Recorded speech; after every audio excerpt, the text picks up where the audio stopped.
Já não será mais a humanidade dela, mas será a força do Espírito Santo. Nós queremos, Senhor, que os nossos corações estejam ainda mais abertos e que as palavras proferidas pela boca de Gabi sejam na nossa vida hoje um novo Pentecostes. Pedimos a Nossa Senhora que também se encontre entre nós, que interceda junto ao Senhor pela sua filha, que interceda esse mesmo Pentecostes sobre ela nessa noite. Ave Maria, cheia de graça, o Senhor é convosco. Bendita sois vós entre as mulheres, bendito é o fruto do vosso ventre, Jesus. Santa Maria, Mãe de Deus, rogai por nós, pecadores, agora e na hora de nossa morte. Amém.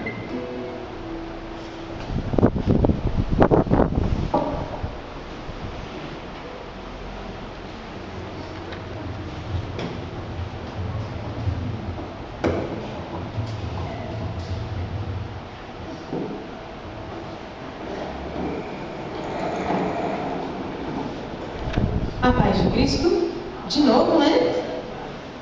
Para quem de repente chegou depois, está no novo. Agora nós vamos entrar no momento de acolher a palavra de Deus. Que maravilha, né? Quem vem no grupo de oração pela primeira vez? Levanta a mão aí. Tem alguém? Pela primeira vez? Nunca veio no grupo de oração? Primeira vez? Só? O restante já tem que se dividir. Sempre de meu coração, eu vou falar um pouquinho. Quem compreende o que é orar ou cantar em línguas? Levanta a mão. Quem entende? Levanta a mão. O restante não entende? É? Aí eu perguntei quem entende. Quem entende, levanta a mão aí. Quem entende? O restante não entende. Diana, não dá trabalho não, Diana. Espera, deixa eu colocar o ponto. Não, o que eu quero dizer, Diana, me ajuda. Entender no sentido assim, eu entendi tudo que o outro estava rezando. Não, eu quero dizer assim, compreende o dom, já ouviu falar, sabe o que é. É isso que eu estou falando. Tá, desculpa, eu me expressei mal. Quem, então, conhece o dom, sabe o que é o dom? Língua levantar a mão, levantar a mão, amém. Bem. Você viu que quando nós estávamos rezando, o ministério e Liliane estava conduzindo e começou a orar. Quem achou estranho, levanta a mão aí. Mas fala sincero, quem achou estranho, levanta a mão. Se tiver alguém que achou estranho, eu vou explicar. Senão a gente precisa explicar, né? Alguém achou estranho, não entendeu nada e acha isso complicado, isso confuso, esquisito? Levanta a mão aí. Sem vergonha, pode levantar. Isso aí, Senhor. Muito bem. Só ele que não entende. Não como não entende, não. Até porque.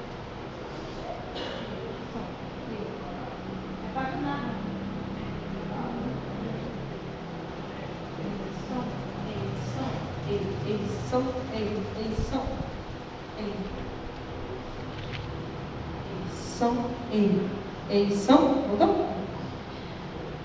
Até porque o dom de línguas não se entende, não se compreende, não é para ser compreendido. Mas nós temos explicações doutrinárias sobre isso, que a própria igreja nos instrui. Na palavra de Deus, no livro de Coríntios, capítulo 12, vai falar dos dons extraordinários que o Senhor dá à sua igreja, ao seu povo, quando eles se reúnem ou quando cada um de nós clamamos.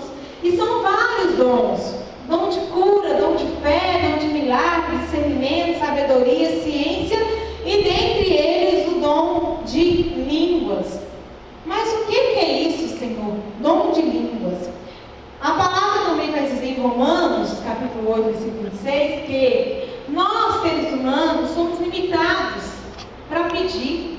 Somos limitados em tudo, né? Se a gente decide, então, tomar uma atitude na vida, uma decisão, não pecar mais. Nós somos tão limitados que a gente peca de novo. Se a gente faz constantemente nosso trajeto, nosso caminho, nem sempre nós conseguimos permanecer firme 100%, porque nós somos limitados. Então, no momento da oração, nós clamamos, mas há um momento que as nossas palavras elas faltam. E ainda aqui guardado que eu não sei como dizer, não sei como expressar. Tem hora que eu não sei de jeito nenhum que eu preciso, mas eu sei que eu preciso. E aí então o Espírito Santo, ou Espírito Santo, e não são os anjos, como alguns falam, a linguagem dos anjos, ou Espírito Santo. E não é qualquer Espírito, é o Espírito Santo, porque só existe um Espírito Santo. Ele vem e fala, ele ora, ele canta, e essa oração só Deus compreende. Deu para entender mais ou menos, entendeu? Mais à frente a gente conversa sobre isso. Então, só para vocês entenderem mais ou menos, né, o que é que acontece nesse momento aqui, para quem acha um pouco diferente, mas aqui você está no grupo de oração, na renovação carismática católica.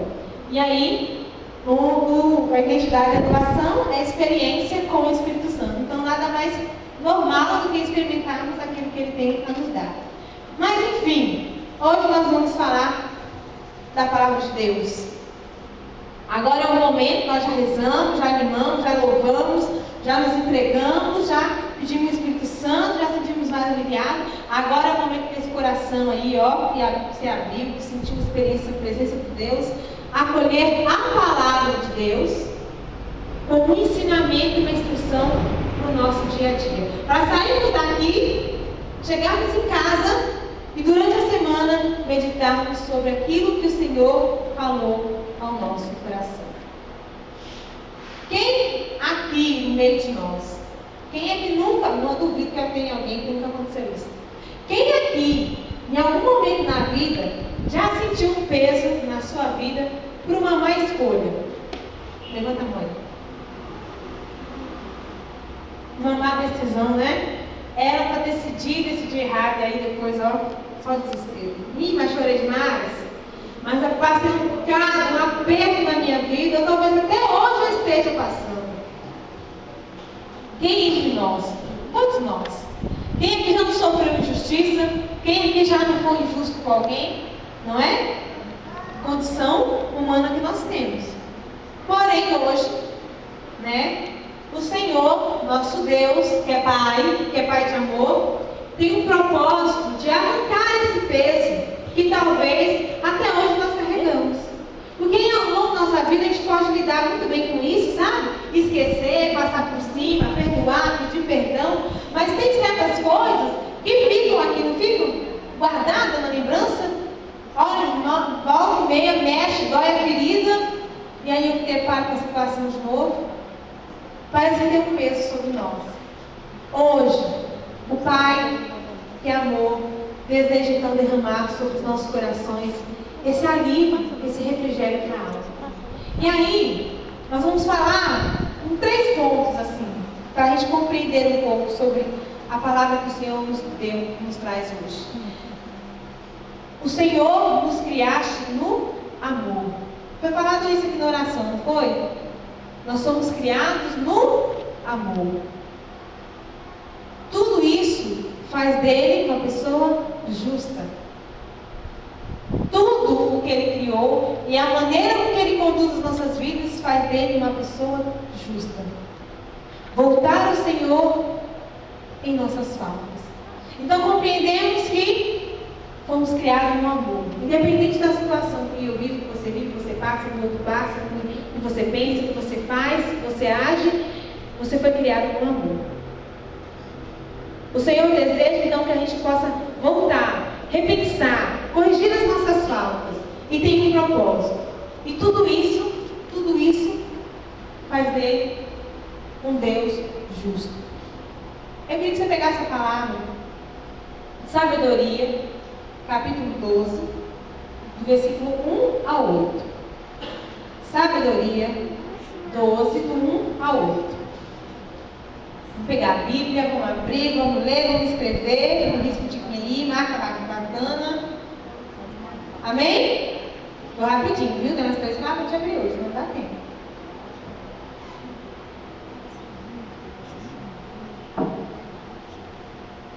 Amém? Sabedoria, capítulo 12, do versículo 1 ao 8. Vai dizer assim: vosso espírito incorruptível está em todos. É por isso que castigais com brandura aqueles que caem. E os advertis, mostrando-lhes em que pecam, a fim de que rejeitem sua malícia e creiam em vós, Senhor. Vosso espírito incorruptível está em todos. Que espírito incorruptível é esse? Está em todos nós? Está? Você pediu ou não pediu? Pediu. Parece que disse, meu Deus, ontem eu estava rezando, não sabia o que era para fazer, fiquei calada, a graça passou. A graça não passa, porque estávamos juntos clamando, então você também sentiu e experimentou. Foi assim que se deu com os antigos habitantes da Terra Santa. Tinhas horror deles por causa de suas obras detestáveis, sua magia e seus ritos ímpios, seus cruéis morticínios de criança, seus festins de entranhas, carne humana e sangue, suas iniciações nos mistérios orgíacos e os crimes de paz contra seres indefesos. E resolvestes aniquilá-los pela mão de nossos pais, para que essa terra, que estimais entre todas, recebeste uma digna colônia de filhos de Deus. Contudo, porque também eles eram homens, vós os poupastes. Vamos parar aí. A palavra de sabedoria vai contar uma história, alguma coisa, né? Que a gente vai reparando, vai falando de pessoas que faziam orgias, como se fosse, me faltou a palavra aqui, ritos, né? De sacrifício. E quando fala de paz sobre os indefesos, significa de crianças mesmo, dos próprios filhos. A história vai contar, para a gente estudar um pouquinho, que naquela época eles pegavam as crianças, sacrificavam, entendiam que isso era sacrifício para os deuses, pegavam os órgãos, né, coração, algumas partes das crianças, e entregavam em sacrifício.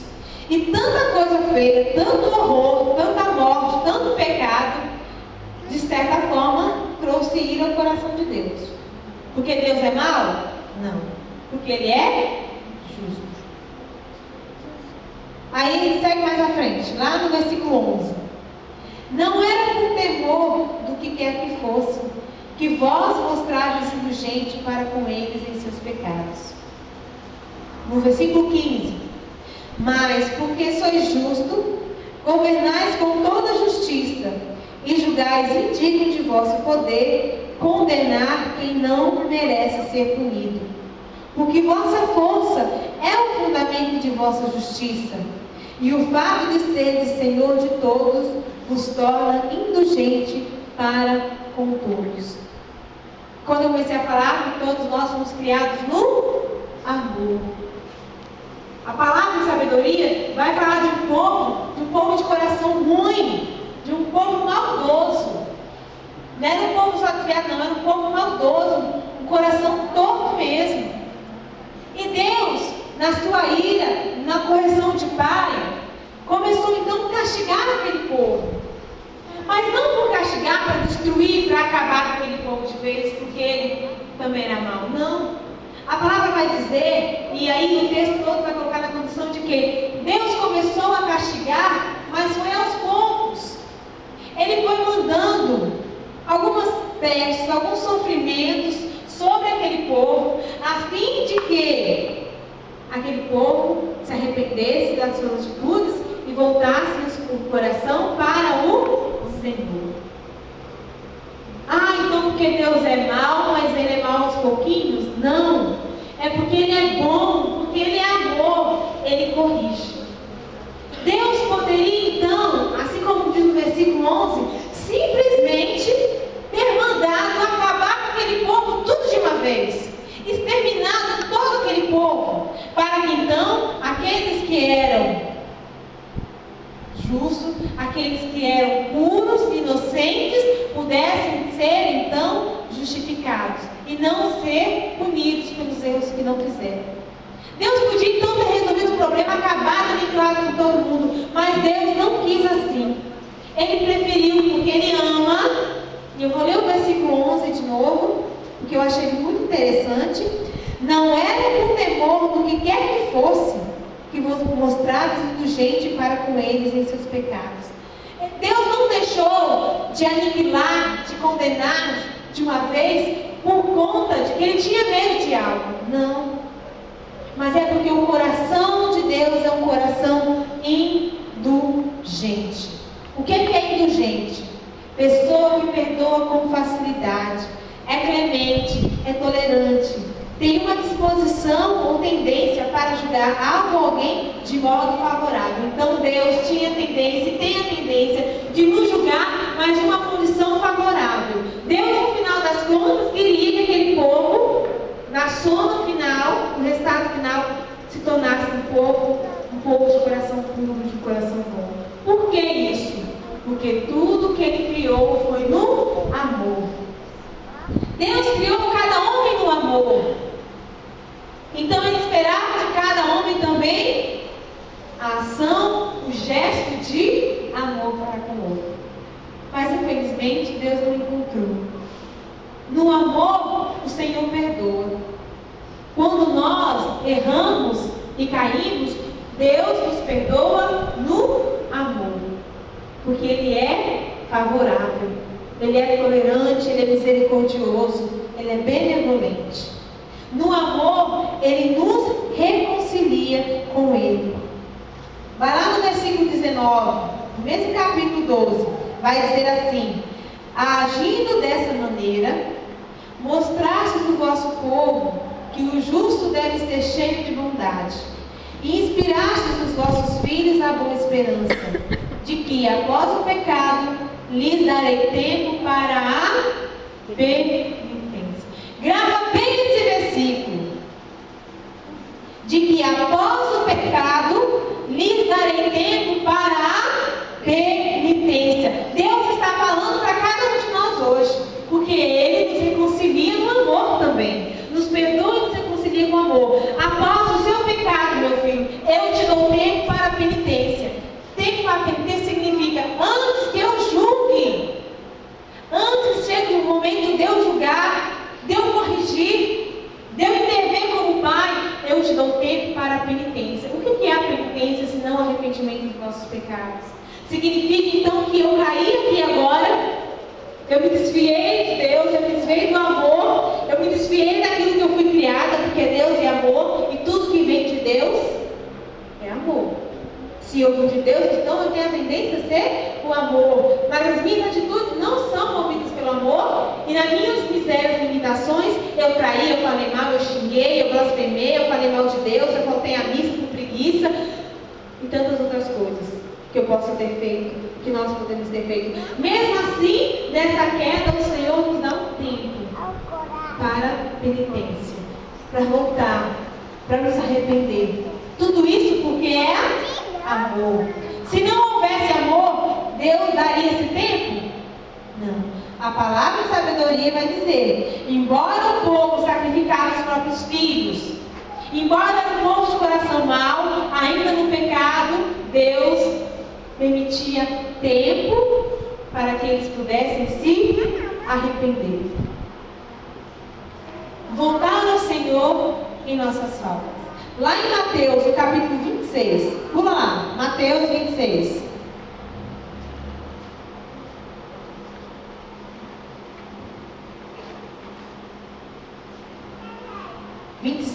Versículo 69. Mateus 26, versículo 69. Vai falar da negação de Pedro.